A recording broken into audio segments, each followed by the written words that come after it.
Hey there, it's Josh with Piano Frenzy, and in today's video we're going to talk about 5 things you can do right now to help you learn piano even faster. By the way, if you're new to this content, you're new to this channel, make sure you like and subscribe so you can get all the updates. And of course, leave a comment so we can talk to you and share your concerns and we can have a conversation. I always love having those. So everyone has their own way of learning the piano, right? Some people can learn it slower than others, some people can learn it faster than others, just in a natural sense. But there are things that you can do to speed up your ability to learn the piano no matter what stage you're in, whether you're advanced or a beginner. This video is more geared towards beginners, right? You're probably just starting out. I just want to make sure you have a good idea of what things you can do right now to make sure that you can make things go a lot quicker. So my first tip, the first thing you can do right now to make sure that you can learn the piano even faster is to practice slowly. Now that might seem opposite, right? Especially when you're playing a quick piece, you might be saying, well, how does practicing slow help? Well, it does a couple things. It gives your brain a chance to connect all the dots. It gives you a chance to work in the muscle memory and to be accurate. And really, that's where speed comes from, is being accurate and being able to anticipate what's about to come next. So here's an example of something. Let's say I was playing the arabesque in A minor, right?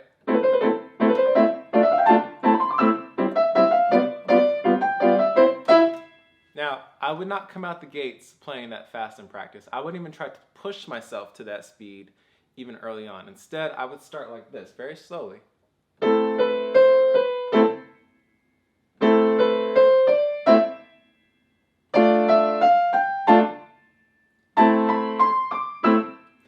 if you took a look at my hands, you might have noticed that though my tempo was very slow, my change to different positions and different areas on the piano was quick. For example, if I did this, I'm already sitting on the D that I need next, and I'm already sitting on the A that I need next. So when you practice slowly, it allows you to go at a slow tempo, but to make your moves quicker. And that way, when you play things in real time, those moves will already be kind of baked in. Also, when you're still learning the music and it's not quite memorized here and it's not really in your fingers yet, you're just gonna make a lot of mistakes going fast. And mistakes are some of the hardest things that once they're baked in, they're hard to get out. So you don't wanna make mistakes in the beginning at all. In fact, you wanna get rid of them. So that is the one thing I noticed that slows a lot of pianists down. And you know, it makes sense, right? They get excited about the music, they're thinking about how great it's gonna sound, and they wanna hear that end result. But you gotta be ultra patient, right? You gotta really slow things down. And I'm talking, when I talk to my students, I'm like, hey, I need you to go at a snail's pace. You know, I need you to go like a tortoise. Go as slow as humanly possible. Sit there for a few days, embrace that.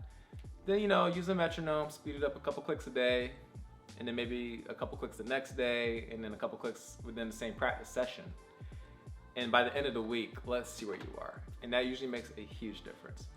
So if you're just starting with the piano and you're trying to figure out how to get your music up to speed, it's that slow practice, right? Because if you're practicing too fast, that's actually slowing you down.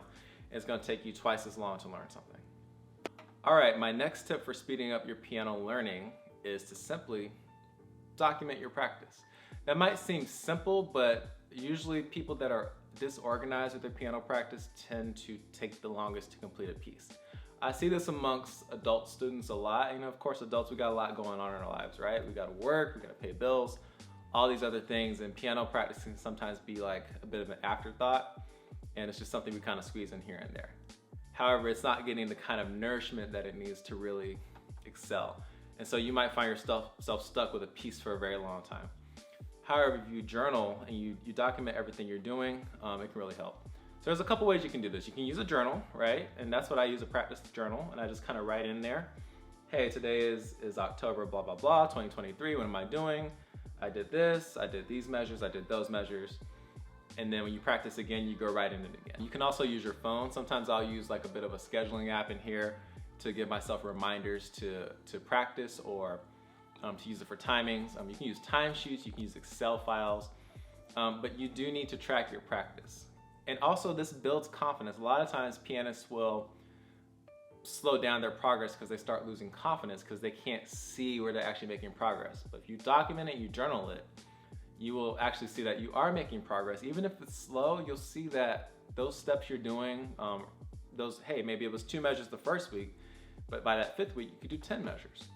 that's progress. But when you're not really tracking it and keeping an eye on how things are going, things can kind of be a little bad. I like journaling and writing down my practice because it just keeps me accountable. So everything I'm doing, whatever I'm working on at the time, how I'm rotating my pieces, it can help you make sure you're not practicing the same piece over and over again, because if you're really busy, you might end up just kind of doing the same thing over and over again and not making progress. But if you check that journal, it kind of gives you an idea of like, hey, like maybe I need to switch it up.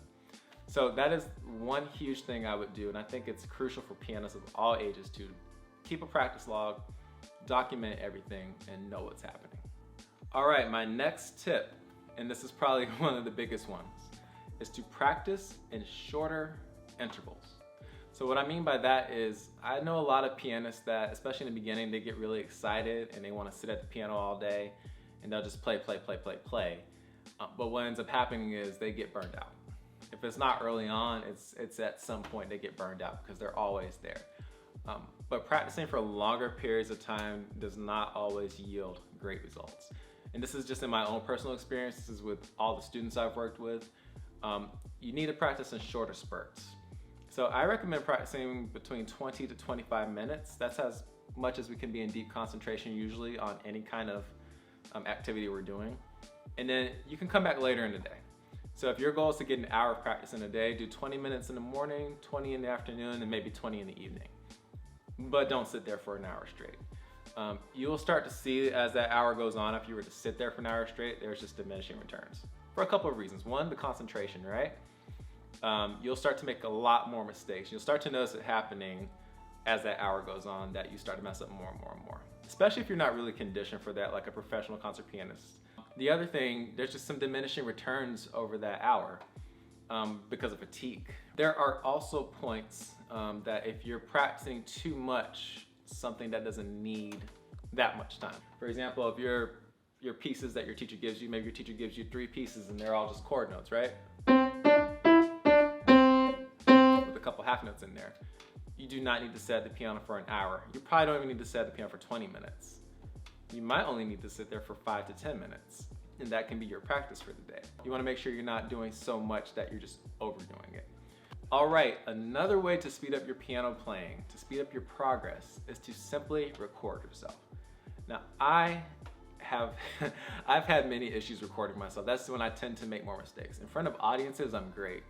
On tape, I tend to make a lot more mistakes because I know, hey, that's my one take at it. But once I started recording myself normally and regularly in practice, I stopped having that issue as much because I understood that, hey, I'm using this to better myself and to improve myself. And so when you record yourself, you're able to hear mistakes that you can't quite hear when you're in the moment and practicing. You're able to look at the score and make markings, make adjustments. If you thought you were playing something slower than you actually were, that's a great way that recording can help you. If you're working on dynamics, that's a great way. When you record yourself, you don't need anything fancy. You can just use your cell phone microphone. If you're serious and you want all the details, you might want to purchase something like a Zoom mic or something a little higher quality, or a USB mic or something to capture more details out of your sound. By the way, if you're going to record yourself and you're thinking about doing video, I think that's excellent as well. What I like to use when I'm doing video recordings is to take a look at my technique, right? Make sure my hands are not dipping below the keys, making sure I'm using proper fingering, making sure I'm coming at all the right angles. I think all those things are important. And video is one of the only ways you're gonna see it. Audio only tells half the story, right? It tells some of the story. So make sure you're also doing some video when you're doing recording sessions. Recording yourself is also great if you're working with a private instructor because you can say, hey, here's an issue I'm having. I want you to listen back to this. Can you give me some feedback? And having that consultation over recording, especially if maybe you have issues with some performance anxiety in front of a person, but you're great recording by yourself at home, it's a great way for your teacher to be able to help you out a little bit more as well. So I encourage you to record yourself because it can help eliminate some repeat mistakes that you just don't know you're making sometimes, or you may not feel you're making them. And it's another way to see how you're progressing over time. What I like to do personally is I like to make recordings over a long period of time and compare them to each other to see how I progressed. And as I said earlier in the video, having confidence is a big part of making sure you speed up your progress at the piano because it just makes you want to go for it more and makes you feel more comfortable in what you're doing and the approach you're taking. So I think it's important to record yourself, whether you're a beginner, advanced, intermediate, it doesn't really matter. Recordings can go a long way in improving your progress at the piano. All right, the last tip, and probably the most important one you're gonna hear here, is you need to find a reputable teacher to study with. There are a lot of pianists who say, hey, I've got this on my own, and they'll just kind of use a couple YouTube videos and copy those synesthesia videos, and which, by the way, if you've seen my other videos, you know those don't really work. Or they'll watch one tutorial of how to play something or crash course in piano and think they've got it. And yeah, you might be able to do a little bit, but a teacher is somebody that can guide you and watch what you're doing and help make adjustments, and the physical touch as well, right? Moving your hands and adjusting your angles and seeing what you're looking like. Now, if you're not able to get to a teacher in person, virtual lessons are also a great opportunity. I've taught hundreds of virtual lessons over the years, and I understand what it's like to have to adjust posture and stuff across a Zoom camera, right? But I think it's important that you have somebody watching what you're doing, get that one-on-one training. Piano courses are great as well. I know a lot of really great piano courses out there where a teacher is teaching it and they're giving you all this advice and trying to help you out.